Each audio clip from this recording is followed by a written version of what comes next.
Hello guys, അസ്സലാമു അലൈക്കും. Welcome back to my channel. ഇന്നത്തെ പുതിയ വീഡിയോയിലേക്ക് സ്വാഗതം. ഇന്ന് നമ്മൾ വീഡിയോയിൽ വന്നത് ഇന്നൊരു വിഷമമുള്ള ഒരു കാര്യം പറയാൻ തന്നെയാണ്. മാളുവിന് സുഖമില്ലേന്ന് അല്ലേ?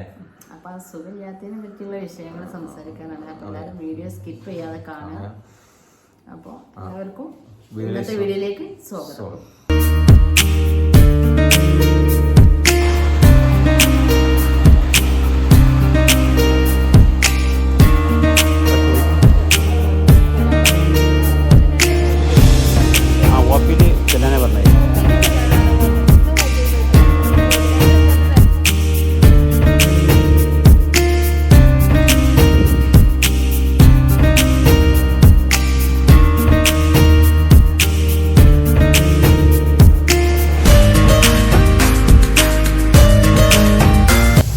അപ്പോൾ 2-3 ദിവസമായിട്ട് അതുപോലെ തന്നെ അതിൻ്റെ ഇടയ്ക്കിടക്കൊന്നും നമ്മൾ വീഡിയോ ഉണ്ടായിരുന്നില്ല. എന്ന് വെച്ചാൽ മാളുവിന് കുറച്ച് സുഖമില്ലേന്ന് അല്ലേ?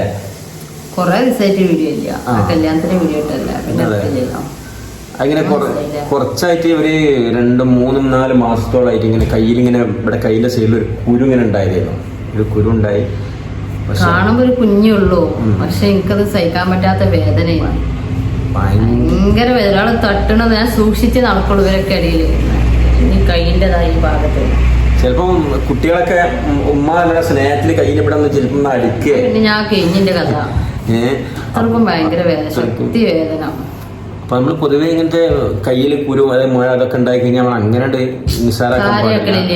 സംഭവിച്ചാൽ എന്താ പറയാ, ഫാറ്റ് അടിഞ്ഞുകൊണ്ടൊക്കെ ഉണ്ടാവുമല്ലോ. പിന്നെ ഈ ചൂട് കാലത്ത് ഉണ്ടാവുന്ന ഒരു ഉണല് അങ്ങനത്തെ ഒക്കെ പോലെ ഒരു കറുപ്പ് കളറൊക്കെ അതിൽ കാണിക്കില്ല.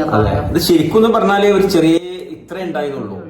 പക്ഷെ ഇത് ശരിക്കും ഇത് ഓപ്പറേഷൻ ചെയ്ത് ഇങ്ങനെ കീറി എടുക്കുന്ന പിന്നെ ഡോക്ടറെ എന്നെ വിളിച്ച് കാണിച്ചപ്പോ ശരിക്കും ഒരു നെല്ലിക്കന്റെ ഒക്കെ അത്യാവശ്യം അത്യാവശ്യം വലുപ്പമുണ്ട്. ശരിക്കും പറഞ്ഞാൽ ഒരു നമ്മളെ തേനിലാവൊക്കെ കഴിക്കൂലേ, ഏകദേശം അതിന്റെ ഒക്കെ വലുപ്പം. ഞാൻ ഉള്ളൊക്കെ നല്ല ഗ്യാപ്പായിട്ട് തുറന്നെടുത്തിട്ടുണ്ട്. അപ്പൊ 2-3-4 മാസത്തോളായിട്ട് ഭയങ്കര ബുദ്ധിമുട്ടില്ലേ അതിന്റെ പേരില്. ഒരു വേദനയെന്നറിയോ. അങ്ങനെ ഇപ്പൊ 2-3 ഡോക്ടറെ കാണിച്ച്, പക്ഷെ അവരൊക്കെ പറഞ്ഞ് പ്ലാസ്റ്റിക് സർജനെ കാണിച്ചത്. ഞങ്ങൾ സർജനി MBBS അങ്ങനെയൊക്കെ കാണിച്ചിരുന്നത്. അപ്പോൾ ഏതായാലും മിംസ് പോയി. മിംസിന്ന് നല്ല ഡോക്ടറേട്ടാ. ആ ഡോക്ടറെ കാണിച്ചപ്പോൾ ആ ഡോക്ടർ പറഞ്ഞ് നമുക്ക് ചെയ്യാൻ അല്ല പറ്റൂല. വേറെ ഡോക്ടറെ അടുത്ത് പോയപ്പോൾ അവർ പറഞ്ഞ ഒരു ലോഷൻ ഉണ്ടല്ലോ, വെള്ളം ചെറിയ മരുന്ന് ഇങ്ങനെ തേച്ചിട്ട് കുരു പൊട്ടാൻ കൊടുക്കുമല്ലോ. 15 ദിവസം മരുന്ന് തേച്ചിട്ട് വരാൻ പറഞ്ഞു. പക്ഷെ അത് തേച്ചിട്ടൊന്നും തേച്ചിട്ട് വേറെ കൂടി മുറിവായിട്ടും ഫുള്ള് പൊള്ളിയിട്ട് മുറിയാവുക. പക്ഷെ അത് ചൂടുള്ള മരുന്നാണ് പൊട്ടാനും വേണ്ടിട്ട്. അങ്ങനെ ഏതായാലും ഒരു അനക്കൂല്ല. പക്ഷെ എനിക്കാണെങ്കിലോ ഭയങ്കര വേദന. ചെയ്യാതെ പറ്റൂല. ചെയ്യാതെ പറ്റൂലെന്നല്ല, മാറി കിട്ടുന്ന എത്രയും വെച്ചിട്ടാണ് ഞാൻ മരുന്ന് ഗുളികൊക്കെ കുടിച്ചു നോക്കി. മാറ്റില്ല. ചില സമയം പെട്ടെന്ന് ആളുകളുടെ പോയി അത്രക്കും സഹിക്കാൻ കയ്യിന്റെ ഞരമ്പിന് ഇങ്ങനെ ഒരു കീറും വേദന, അത്രക്കും വേദന സഹിക്കാൻ പറ്റൂല. അപ്പൊ ഏതായാലും എന്താണ് ചെയ്യാൻ പറഞ്ഞ് ചെയ്തു നോക്കുമ്പോ കയ്യെല്ലാം വേദന ഉണ്ട്. അതിന്റെ റെസ്റ്റിലാണ് ആള്. അപ്പോൾ അൽമാസിൽ നിന്ന് ചെയ്തില്ല. പിന്നെ പോയിട്ട് നമ്മളെ മിംസ് എന്നാണ് ചെയ്തത്. നല്ല ഡോക്ടർ ചെയ്യുന്നിട്ടാ. എന്താണ് നല്ല ഡോക്ടർ ഫിറോസ് മുഹമ്മദ് അൻവർ. അദ്ദേഹം ആലപ്പുഴക്കാരനാണ്. അങ്ങനെ എന്തെങ്കിലും നിങ്ങൾക്ക് ബുദ്ധിമുട്ടോ കാര്യങ്ങളുണ്ടെങ്കിൽ ആ ഡോക്ടറെ കാണിച്ചോളി. മിംസ് കോട്ടൊക്കെ മിംസ് അതെ ഏറ്റവും ബെസ്റ്റ് ഡോക്ടർ. നല്ല ഡീലിങ്സ് പറഞ്ഞാല് നമ്മളെ രോഗികളെ അസുഖം നമ്മളാണ് മറക്കും. അങ്ങനത്തെ ഒരു ഡോക്ടറാണ്. പിന്നെ അധികം ഫീസും കാര്യങ്ങളൊന്നും ഇല്ല കേട്ടോ. ഒരു സാധാരണക്കാരനോട് എങ്ങനെ പെരുമാറണം എന്നുള്ള എല്ലാം കണ്ടറിഞ്ഞ് ചെയ്യുന്ന ഒരു ഡോക്ടർ. നമ്മളൊക്കെ മനസ്സിൽ എന്ത് ചെയ്യുന്നത്, മിംസ് ഭയങ്കര മുറിയാണ്, ഭയങ്കര പൈസയാണ്, മിംസിക്ക് പോകാൻ പറ്റൂല. പക്ഷെ നമുക്ക് അങ്ങനെ ഒന്നും ഉണ്ടായില്ല. അദ്ദേഹത്തിന്റെ പെരുമാറ്റത്തിന് പെരുമാറ്റാണ് ഏറ്റവും വലിയത്. പറഞ്ഞറിയാൻ കഴിയില്ല. ഞങ്ങള് ഇവിടുന്ന് 8:45 ചെല്ലാൻ പറഞ്ഞു. 9:45 അല്ലേ, 9 മണിക്കാണ്. 9:15 എന്തോ പറഞ്ഞു എത്താൻ പറഞ്ഞു. 9:30 ഒരു 9:45 കേറിയിട്ട് 11:45 ഇറങ്ങി. അപ്പൊ അത് വരെയും ഞങ്ങള് ചിരിച്ച് എന്താ പറയാ, ഫുൾ തമാശ. നല്ല ഡോക്ടർ. നമ്മളെ വീട്ടിലത്തെ ഒരാളെ പോലെ അല്ലേ. നമ്മളിവിടൊക്കെ വരവുണ്ടെന്നൊക്കെ പറഞ്ഞില്ലേ, നമ്മൾ മൺടർഫ് ഇവിടെ ടർഫൊക്കെ മറ്റേതിലാണല്ലോ. മറ്റേ നിസ്കരിക്കാൻ വരില്ലല്ലോ. ഇതിലുണ്ട് ഉണ്ട്. അയാൾ ഇവിടുത്തെ നമ്മളെ അടുത്തൊക്കെ വരലുണ്ട്. ഇവിടെ ഈ അലിഫ് ടർഫ് ഇതാണ്. ആലപ്പുഴയുള്ള ഡോക്ടറാണ്. എന്താ പറയാ, ആ ഡോക്ടറെ കുറിച്ച് തോനെ പറയാണ്ട്. നല്ല ഡോക്ടർ.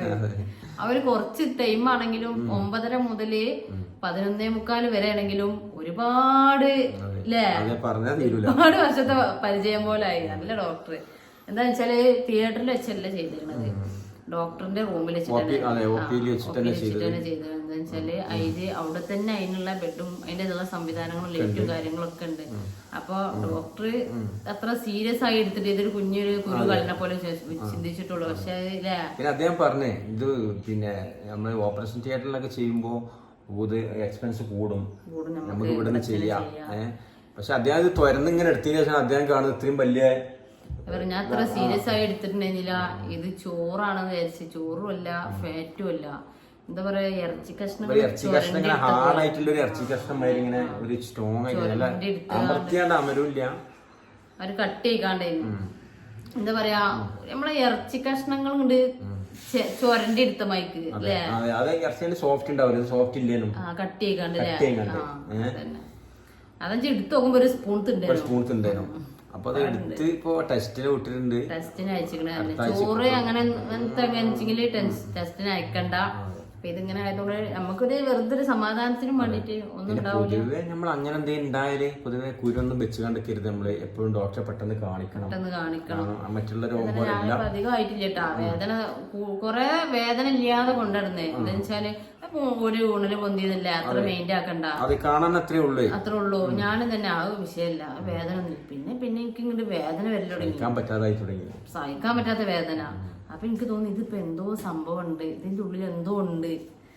അങ്ങനെ ആയി. ഏതായാലും ചെയ്തിപ്പോ ഇന്നലെ എന്താണ് രാവിലെ വൈകിട്ടൊന്നും വലിയ കുഴപ്പമില്ല. ഇന്ന് രാവിലെ ഭയങ്കര വേദനയാണ്. ഗുളികയും ഇതൊക്കെ ഉണ്ടല്ലോ, അപ്പൊ വലിയ കുഴപ്പമില്ല. ഇതിപ്പോ സമാധാനം. എന്നാലും കൈ ഇളക്കാൻ പറ്റണില്ല, ഭയങ്കര വേദന. നാളെ ജസ്റ്റ് ഒന്ന് കാണിക്കാൻ പറഞ്ഞിട്ടുണ്ട്, നാളെ ചെല്ലാൻ പറഞ്ഞിട്ടുണ്ട്. അപ്പൊ അങ്ങനെ ഇത് ഡ്രസ് എന്താണ് അയച്ച് ശരിയാക്കണം, എങ്ങനെയുണ്ടെന്നൊക്കെ നോക്കിയിട്ട് ചെയ്യാന്ന് പറഞ്ഞേ. അപ്പൊ ഏതായാലും എന്താ പറയാ, പിന്നെ ഏതായാലും ടെസ്റ്റ് ചെയ്തിട്ടൊന്നും കുഴപ്പമില്ലാതിരിക്കട്ടെ. അതുകൊണ്ട് ഇങ്ങനെ ഇരുന്നോണ്ട് അതുകൊണ്ട് നല്ല അടിപൊളി ചിക്കൻ കറി ഒക്കെ കൂട്ടാനായി അല്ലേ. ഇന്ന് ഇപ്പോ ചെറിയ ഉറക്കൊക്കെ ഇറങ്ങി എണീറ്റാണ്. എന്താ വെച്ചാ നേരത്തെ പോയി 2-3 ലോഡൊക്കെ എടുത്ത് രാവിലെ പോയി. ബാക്കി അങ്ങനെ എപ്പോഴും ഓട്ടം ഉണ്ടാവില്ല. ഇന്ന് ഓട്ടം ഒഴിവാക്കാൻ പറ്റൂലല്ലോ. ഇപ്പൊ നമുക്ക് അതല്ലേ ഉള്ളൂ, ജീവിതമാർഗമല്ല. അപ്പൊ നിങ്ങള് വെക്കോളി. കുഞ്ഞിപ്പാന്റെ കുഞ്ഞുമോള് ചായയും കടിയൊക്കെ കൊടുന്നോണ്ട് കടിയില്ല. ഉച്ചക്ക് പിന്നെ രാവിലത്തേനെ വന്ന് ഒരു 10 മണിയായപ്പോ കൊണ്ട് വരുന്നത്. ഞാൻ വിളിച്ചു എത്ര പെട്ടെന്ന് പണി, ഞാൻ തോനെ പണിയുള്ള ദിവസമാണെന്ന് പറഞ്ഞിരുന്നു. അപ്പൊ ചിക്കനൊക്കെ വാങ്ങി വന്ന് നല്ല അടിപൊളി ചിക്കൻ കറി വെച്ച് ചോറൊക്കെ ഉണ്ടാക്കി തന്നാണ്. അത് ഇവളിങ്ങനെ പറഞ്ഞു, ഇവളുടെ മോഡല ഞാൻ ഉണ്ടാക്കിയെന്നുള്ളൂ. ഇവള് പറഞ്ഞൊക്കെ ഇട്ട് അതുപോലെ. അതെ, 8:30 മണി ടു 10 മണി വരെ സ്കൂൾ ടൈമാണ്. ട്രിപ്പർ ഓടാൻ പാടില്ല. അപ്പൊ ആ ടൈമിൽ വന്നിട്ട് ഒരു കറിയും ചോറുണ്ടാക്കി ഒറ്റ ഓട്ടം ഓടി. അപ്പൊ അതിൽ പിന്നെ അവളെ നാത്തൂനൊക്കെ നമ്മള് മേലൊക്കെ പറമ്പത്തെ വീഡിയോ ഇട്ടില്ല, ഓള് ആങ്ങളുടെ പെണ്ണുങ്ങൾ വന്നീന്. പിന്നെ ബാക്കിയുള്ള കാര്യങ്ങളൊക്കെ ഓള് ചെയ്ത്. കുഞ്ഞുമോള് വന്നീന് ചോറ് തീമിടാന്. അപ്പൊ ചോറുകൾ തീമിട്ടിക്കണല്ലോ. ഞാൻ പറഞ്ഞു അവള് ചോറക്കാൻ വേണ്ടി വന്നേന്. നിങ്ങള് തീമിട്ടിക്കണേ ഇനി വേണ്ട വെക്കടിയായിരുന്നു. ഓളുണ്ടായ പിന്നെ ഞങ്ങക്ക് വേറെ ആവശ്യമില്ല. ഓള് മതി, ഓളും കുഞ്ഞിപ്പയും മതി. അനിയന് 2 ആളും ഉണ്ടായണ്ടല്ലോ. കുഞ്ഞിപ്പ ഒരു ഇപ്പയാണ്, ഓളും ഒരു ഉമ്മയാണ്. എന്റെ ഇളച്ചിയാണ് വെച്ചിട്ട് പറയില്ല.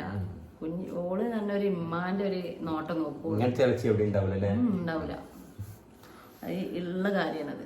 ആർക്കും അങ്ങനെ പറയാൻ പറ്റില്ല. നമ്മളൊക്കെ എവിടേക്ക് പോയാലും കുട്ടികളൊക്കെ കുട്ടികളൊക്കെ ഓളാക്കി പോയാൽ മതി.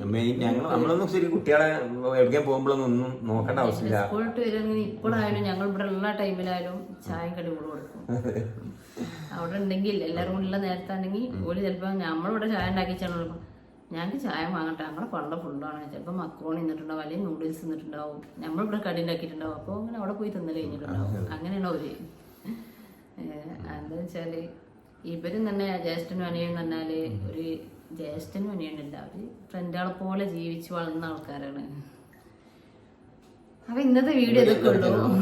ഇങ്ങനെ വിവരങ്ങൾ നിങ്ങളൊന്ന് പങ്കുവെക്കാന്ന് വിചാരിച്ചു. അപ്പൊ ആരും ഇതുപോലെ ചെറിയതായി നിസ്സാരക്കളെ എന്തേലും മുഴക്കുണ്ടാവും, പെട്ടെന്ന് ഡോക്ടറെ കാണിക്കണം അല്ലേ. ഏതായാലും നമ്മളെന്നെ കുറച്ച് ദിവസമൊക്കെ ഇങ്ങനെ ഉഴപ്പിന്ന് കാരണം അതങ്ങനെ പൊട്ടും അങ്ങനെ പോകുന്നൊക്കെ ഉദ്ദേശിച്ച്. പക്ഷെ ഇത് ഞാൻ ആർക്കും കേൾക്കാതെ എല്ലാവരും പറയുമ്പോൾ ഞാനിത് കാണിച്ചു കൊടുക്കും പറയും ഇത് എല്ലാവർക്കും ഉണ്ടായിരുന്നടി. ഞാൻ എന്റെ ഫ്രണ്ടുകളോടൊക്കെ പറയുമ്പോഴും അവര് പറയും ഇത് എന്റെ ഫാമിലിയിൽ ഉണ്ടായിരുന്നു, അവർക്ക് ഉണ്ടായിരുന്നു, അത് അങ്ങനെ കഴിഞ്ഞു. അപ്പൊ അതൊക്കെ എന്താണ് ഉള്ളിൽ ചോറാണ്, ഇത് അങ്ങനത്തെ സാധനമല്ല. അതെ ഡോക്ടർ പറഞ്ഞേട്ടാ, ഡോക്ടർ ഇതെല്ലാം കഴിഞ്ഞ് ഇത് ഓപ്പറേഷൻ്റെ ഒക്കെ കഴിഞ്ഞതിന് ശേഷം ഡോക്ടർ പറഞ്ഞു ഞാൻ ശരിക്കും ഒരു ചോറ് പോലെ പ്രതീക്ഷിച്ചു, ഇങ്ങനെ ഒരിക്കലും ഉണ്ടാവാറില്ല, ഏതായാലും ഓക്കെ നമ്മൾ ടെസ്റ്റ് വിടുക എന്നൊക്കെ പറഞ്ഞാൽ വിട്ടിട്ടുണ്ട്. അപ്പോൾ ഏതായാലും നല്ല റിസൾട്ട് വരട്ടെ, എല്ലാവരും പ്രാർത്ഥിക്കാം. ഇല്ല ഒന്നുമില്ല. അപ്പൊ അങ്ങനെയൊക്കെയാണ്. പിന്നെ വേറെ ഏതായാലും ഇനി നാളെ പോയി ഇതൊക്കെ ഒന്ന് അയച്ച് റെഡി ആക്കട്ടെ അല്ലേ. പുതിയ വിശേഷങ്ങളുമായിട്ട് പുതിയൊരു വീഡിയോയിൽ വീണ്ടും വരാം അല്ലേ. ഇതെല്ലാം കഴിഞ്ഞിട്ട് ഓടി